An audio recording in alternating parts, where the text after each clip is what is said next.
Well, good morning. This is a recap of the sermon and a preview wrapped up in one. And this past Sunday we talked about and focused really in on this set of verses in First Peter. And it was important that we were able to focus in on just this verse. But you are a chosen people, a royal priesthood, a holy nation, God's special possession, that you may declare the praises of him who called you out of darkness into his wonderful light.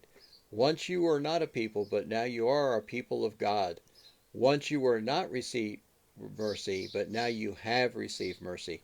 The thing is that we focused in this past week on the concept of our need to worship God. And the focus was on the bottom portion of this, that corporately and individually, God's desire is that we will be fully restored into image-bearing change agents. And the first step in that is the fact that we are worshiping God. Worshiping God allows us to regain our perspective on who we are in the universe. Worshiping God allows us to remember what he's already done for us and what he's promised for us to do. And it lets us focus in on the three basic virtues of the Christian faith, which are faith, hope, and love. But that works with our mission of God using us to reach out and do the ministry of reconciliation, which he's given us, that we become transformed into the image of his Son. By worshiping Christ and worshiping and mission and doing what God has prepared in advance for us to do, he has preparing us to be his agents. And in the process of walking in obedience, we are walking in obedience and being transformed in the image of his Son.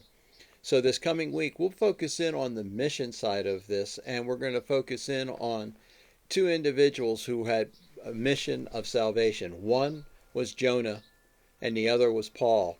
Both of them had the same mission in many respects, in fact, faced the same storms in the sea, but had very different responses. And we'll focus in on that this coming week. So if you have missed us, it's a recap. And remember that what we're working towards is to make that transformation in the middle occur using the two instruments that God has given us. One is worshiping him, and we can do that individually and corporately, or corporately as we are by ourselves right now, and of course performing the mission. This virus has given us an opportunity to be outreach and to bring people into a relationship with him in many different ways, including what we're doing right now. So I thank you for listening and for the recap, and you guys have a great day and be safe.